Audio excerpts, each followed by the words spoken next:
Hey everyone, welcome back to Open. Our last guest is an award-winning Dominican author, multidisciplinary artist, spoken word poet, and community facilitator who believes in the transformative power of storytelling to heal and uplift. And through her work, she transforms personal experiences into powerful narratives that amplify voices often left unheard, advocating for healing, awareness, and action.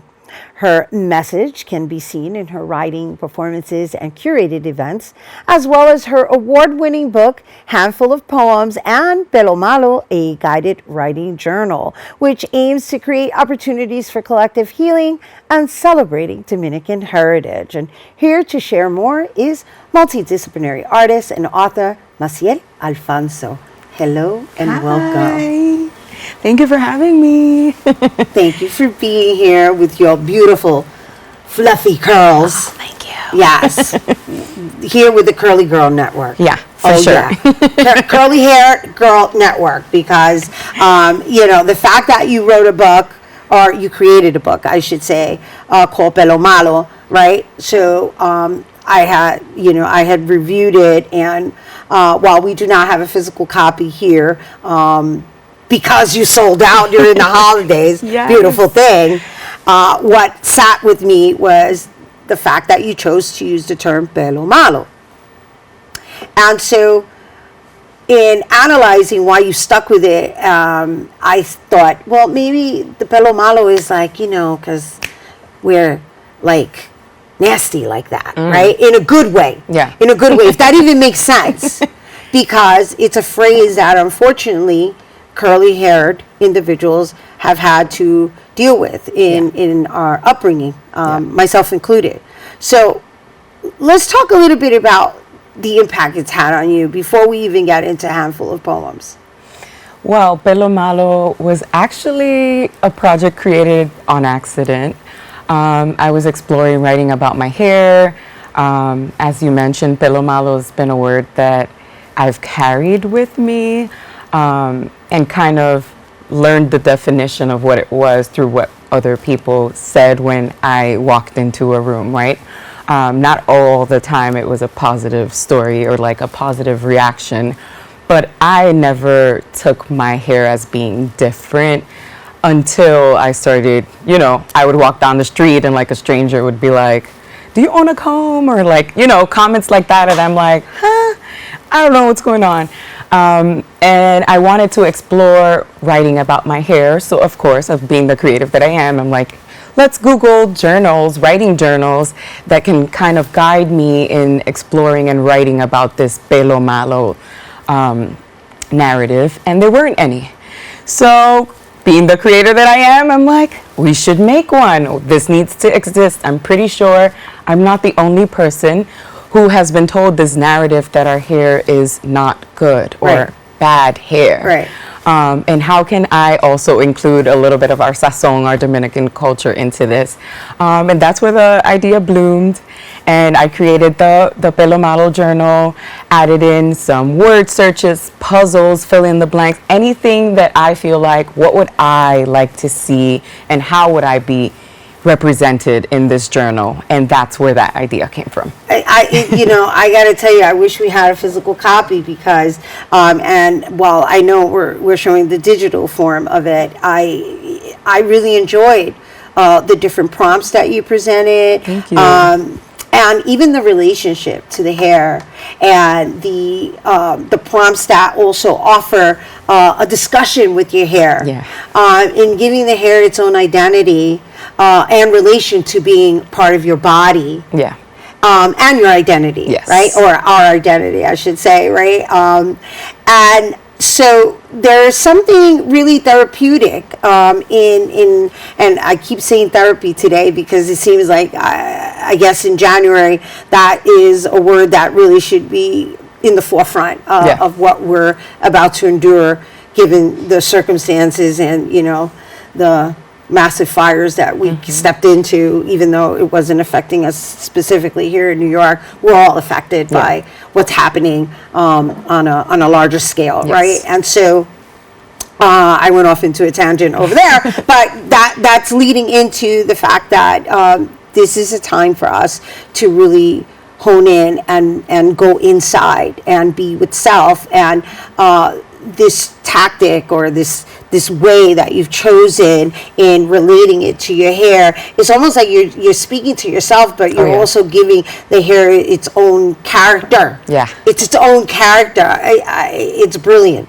There's even a prompt in the journal, I believe it goes like, you and your hair go to therapy. What are you guys going to discuss? And when I bumped into that prompt, writing it myself, I was like, wow, there's so much to unpack here. Right.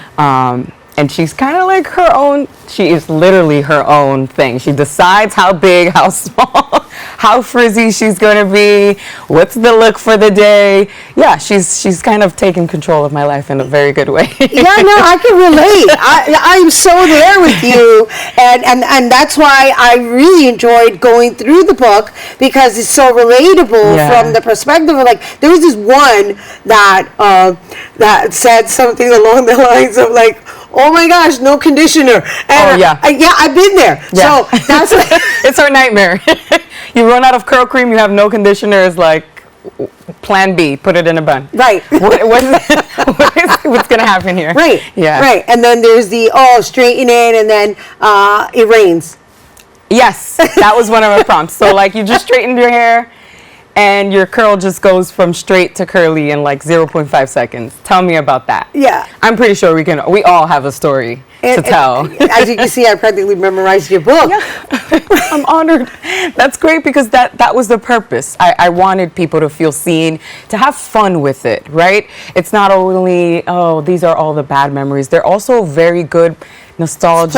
It's playful. Memories that I have with my hair, like sitting down for hours while my mom like braided my hair, and also seeing that she was learning my hair as well, because she was like, what do I do with all this hair, and how do I keep up with it? She's like, we're gonna do this hairstyle, and then in the middle of the week we're gonna like just rearrange it a little bit, but we're gonna keep this, because as you can imagine, I'm struggling to do my own hair, but imagine a 10-year-old me just like walking around with all this hair, not knowing how to take care of it. I think that's what it was. I wasn't seeing that out there. There weren't as many curl creams and hair products that were as for there my are hair now. type. As there are now. Sure. I, in agreement, 100% agreement. And so obviously we can sit here and we can Forever. talk about our hair, which I'm proud of my curls too, and I get it, and I think it's important that these conversations be had, but I think it's even more important that there's that reflection and pride, which is what you've really invited people to recognize. There's a pride that comes with curly hair. Bahonua crew, that's what I call our little group now. Bahonua crew, because it's always, like Bahonua, it was taken as a term like for you to be insulted, right? Right, but translated to Bahonua, it's kind of like just messy, untamed hair. That's kind of like a nickname that they give to girls like me.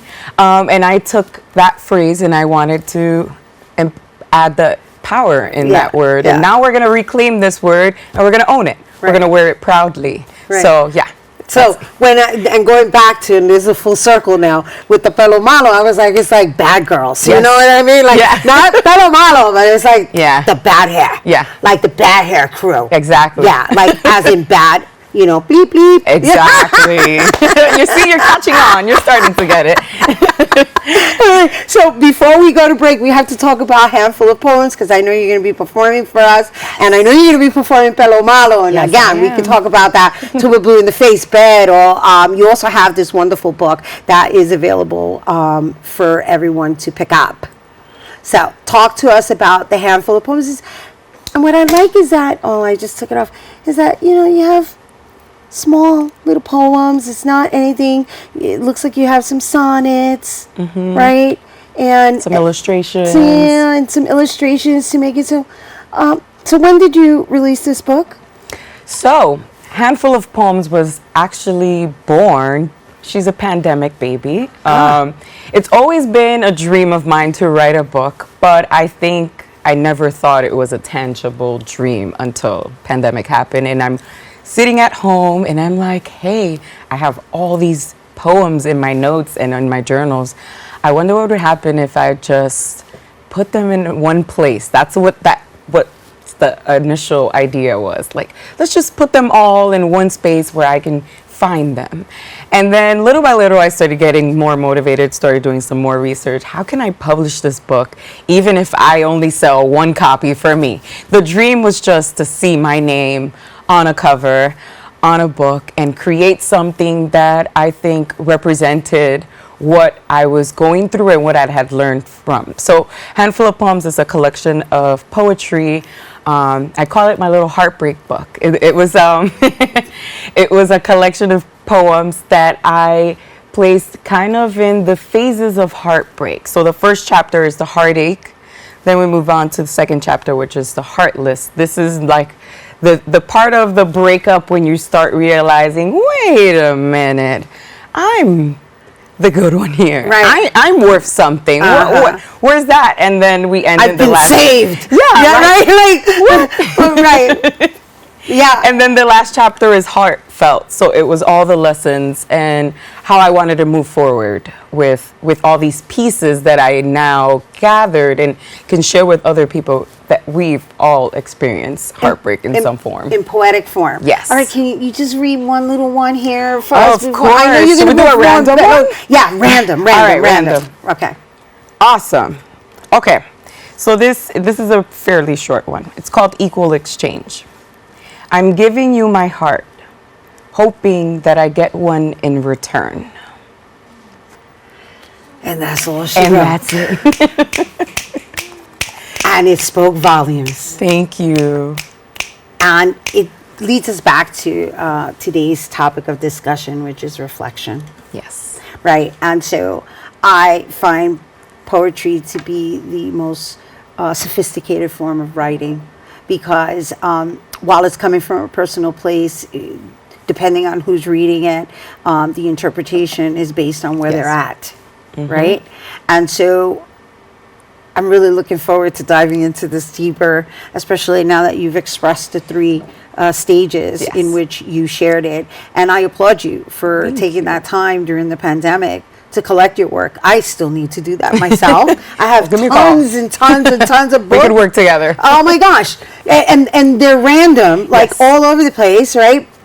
But that's a huge accomplishment to actually make it your business. Like you said, I put it on paper and now I have my name on a book cover, and now you have this other workbook, right? The Pelo Malo.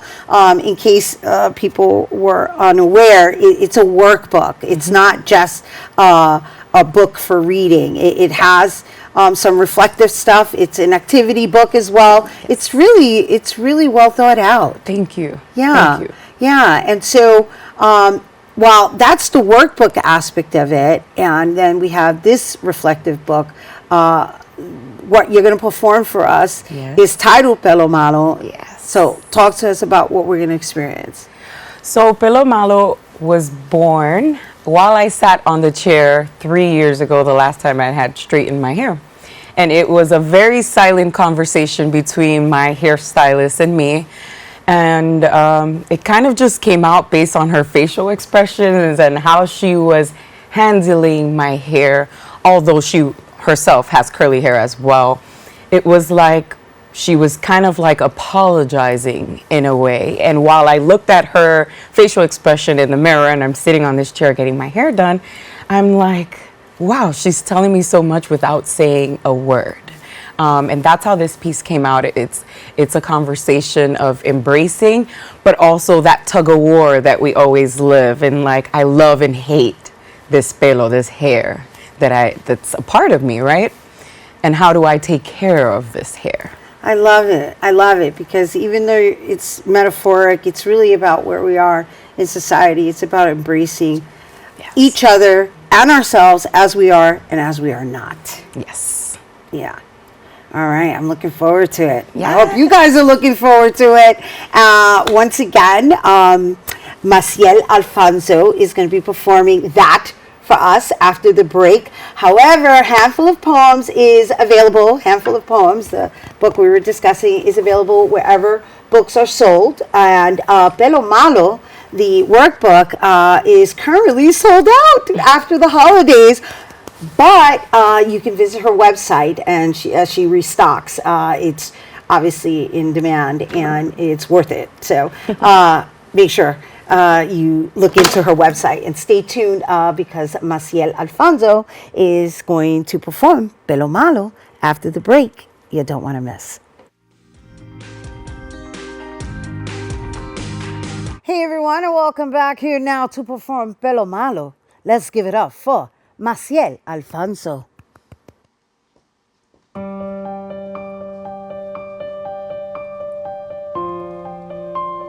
The lady at the salon says my pelo is malo, that my curls are a sin, that this hair is too free, that I should try taming it at least 3 times a week, that my greñas are too rough and no one's willing to float their yola into. But this rubia pelo malo knows the power of a bajonazo. My salon lady says that surprisingly, for someone who doesn't burn the culture right out of me, that my hair is actually not that bad. She says my rizos look good on me, says my culture looks good on me, says my blackness looks good on me, says these greñas look good on me, like if we need some validation, like if she needs some validation, like if all this hair was a sin, like if all this hair was a sin, like if we need permission to let all this hair be a sin, like if we don't know hair and sin, like if my hair can sin and swim and say, look, I've made it, I've survived. Can I be American now? Can I be unheard now? Can my hair sin here and be loud? Yes, yes, yes, yes, Massiel Alfonso. Thank you. Yes, how appropriate, with the current climate of our existence. So, yes, let the hair symbolize our identities, and let's wear it loud and proud. That's right. Massiel Alfonso, everyone. And be sure to check out the That's What's Brewing open event. It's an open mic event hosted by Massiel Alfonso in collaboration with Bronx Brewery, which will be held on Wednesday, January 22nd from 6 to 9 p.m. located at 856 East 136th Street in the Bronx. And for more information, you can check her out on Instagram at mas_c_l. And that is our show today, mi gente. Thanks to all our guests for coming through, and to you, our viewers, for tuning in. If you missed any part of the show, you can check out this episode throughout the weekend, 24 hours a day at BronxNet.tv. I'm Rena Valentin, and from all of us here at Open, may the universe provide paz, prosperity, y amor. Happy 2025, mi gente!